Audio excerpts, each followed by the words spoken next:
بسم اللہ الرحمن الرحیم اذا زلزلت الارض زلزالہا۔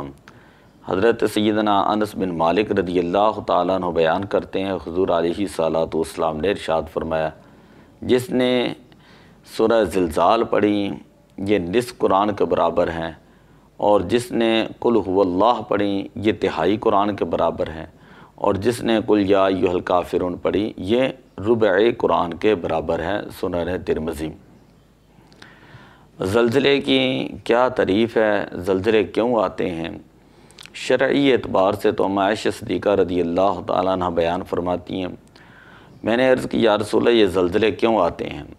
حضور علیہ الصلوۃ والسلام نے ارشاد فرمایا، اذا کثرت الخبثاء، کہ جب زمین کے اوپر بے حیائی، فحاشی اور عریانی یہ عام ہونے لگے تو اللہ تعالیٰ سزا کے طور پر ان لوگوں کے اوپر زلزلے جو ہے وہ بھیجتا ہے۔ یہ جو ایک کنسپٹ ہے ہمارے ہاں، زمین کو ایک بیل نے اپنے سینگوں پر اٹھا رکھا ہے، اور جب اس کا ایک سینگ تھک جاتا ہے تو وہ سینگ بدلتا ہے اور دوسرے سینگ پر زمین کے بوجھ کو لیتا ہے، جس کی وجہ سے زمین ہلتی ہے اور زلزلہ آ جاتا ہے۔ یہ بات جو ہے وہ بالکل درست نہیں۔ زلزلے کی تعریف کیا ہے؟ زمین کی تہہ میں توانائی کے اخراج کے باعث زمینی سطح پر جو انتہائی خوفناک عرضی تبدیلی پیدا ہوتی ہیں، اس کے باعث پیدا ہونے والی کیفیت کو زلزلہ کہا جاتا ہے۔ سائنس کیا کہتی ہے؟ زلزلے کیوں آتے ہیں، اس کی کون سی وجوہات ہیں؟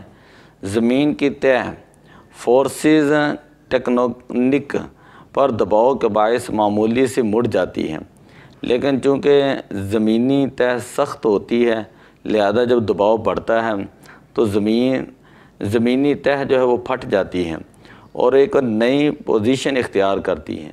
زمین میں پیدا ہونے والا ارتعاش جو ہے وہ سیسمک ویوز کہلاتا ہے، اور یہ لہریں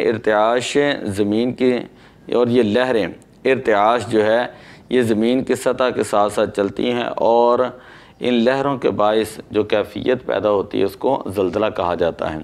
یعنی زمین کے نیچے جو تہیں ہوتی ہیں وہ سخت ہوتی ہیں، جب ان کے اوپر دباؤ بڑھتا ہے تو زمین حرکت میں آتی ہے، تو اس کو جو ہے وہ زلزلہ کہا جاتا ہے۔ آسان لفظوں میں یہ کہا جائے گا۔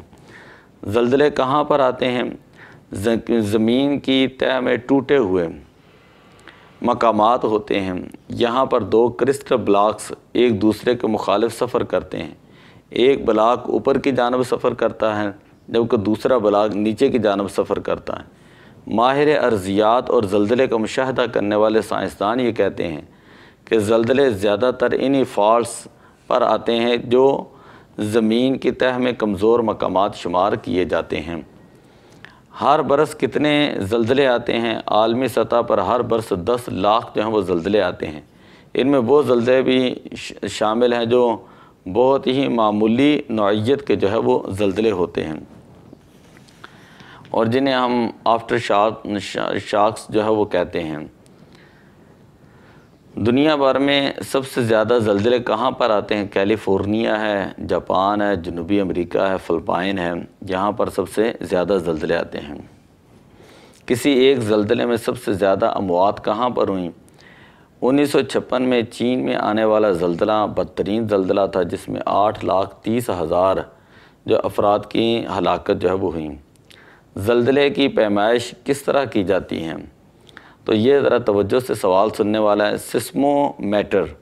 سیسمومیٹر نامی آلہ زمین کی تمام حرکت کی پیمائش کرتا ہے۔ ایک عدد سیسموگراف اس آلے کے ساتھ ریکارڈنگ کے آلات کو منسلک کر دیا جاتا ہے، جو زمین کی حرکت کا مستقل ریکارڈ حاصل جمع کرتا رہتا ہے۔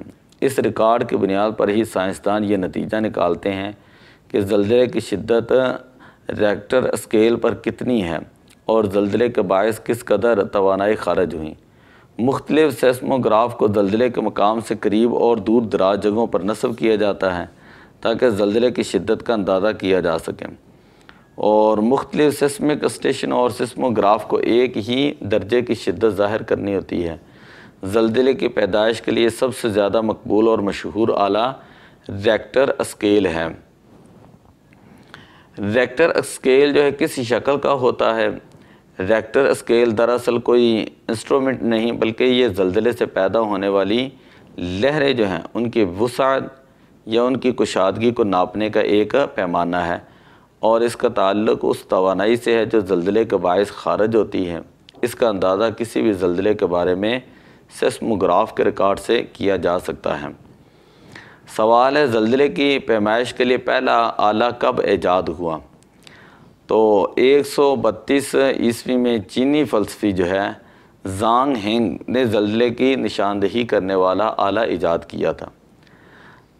اب زلزلے کے بارے میں اندازے اور پیشن گوئی کے اندر کیا فرق ہے؟ اندازہ کرتے وقت ایک مخصوص جگہ، مخصوص تاریخ اور اس کی شدت کا ذکر کیا جاتا ہے، جبکہ زلزلے کے بارے میں پیشن گوئی کرتے ہوئے مختلف مقامات، مختلف علاقے جو ہیں ان کے اندر جو ہے وہ نشاندہی کی جاتی ہیں۔ آگے سوال ایک یہ ہے کہ کیا زلزلہ جب آتا ہے تو جانوروں کو پتہ چل جاتا ہے؟ تو اس کا جواب یہ ہے کہ یہ بالکل درست ہے۔ زلزلہ آنے سے پہلے کتا، بلی، سانپ، گھوڑوں کا رویہ غیر معمولی طور پر تبدیل ہو جاتا ہے۔ پرندے عام طور پر خاموشی اختیار کر لیتے ہیں۔ بلیوں کا انتہائی تکلیف دہ انداز میں مسلسل رونا ایک عام مشاہدہ ہے۔ کیا زلزلہ آنے پر زمین پھٹ جاتی ہے اور انسانوں کو اپنے اوپر ہضم کر لیتی ہے؟ زلزلے کے بارے میں یہ صرف کہانیاں ہیں، اور یہ جو درست بات بتائی گئی ہے کہ زمین کے اندر سخت طے ہوتی ہے وہ اپنی جگہ سے ہٹ جاتی ہے، جس کی وجہ سے جو ہے وہ شدت پیدا ہوتی ہے، زمین پہ اوپر شگاف پڑتے ہیں، تو اس سے جو ہے کافی نقصان ہوتا ہے۔ کیا زلزلے آتش فشاں پیدا کرتے ہیں؟ تو اس کا جواب یہ ہے کہ آتش فشاں کے لیے ایک الگ جو ہے وہ وجوہات ہوتی ہیں، اور مختلف وجوہات کی وجہ سے آتش فشاں ہوتا ہے، زلزلے کا اس کے ساتھ کوئی تعلق نہیں ہوتا۔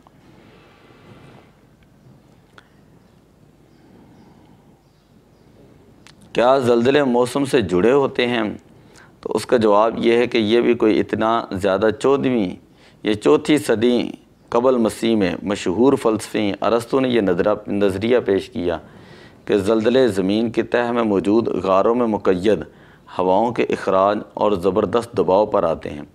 زلزلہ آنے سے قبل اس علاقے کا موسم گرم ہو جاتا ہے، اور اس نظریے کو تقویت ہو جاتی ہے کہ زمین کی انتہائی نچلی سطح میں خاصی بڑی مقدار میں ہوا کا ذخیرہ موجود ہوتا ہے، اور زمین رگڑنے کے باعث خارج ہونا شروع ہو جاتا ہے۔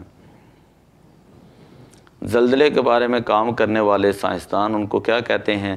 تو جواب یہ کہ سیسمولوجسٹ، یعنی یہ یونانی زبان کا لفظ ہے، اور ایک ایسے شخص کے لیے یہ مختص ہے جو زلزلے کے بارے میں علم رکھتا ہے۔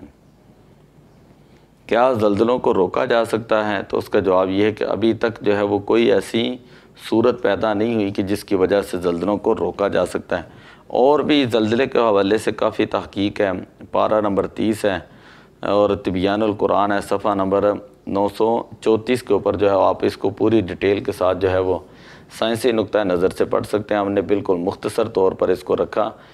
تو صحیح بات یہ تو سائنس اپنی جگہ پر کہتی ہے، اور اس کا نتیجہ یہ نکلتا ہے کہ زمین کی پلیٹیں جو ہیں وہ حرکت کرتی ہیں تو زلزلے پیدا ہوتے ہیں۔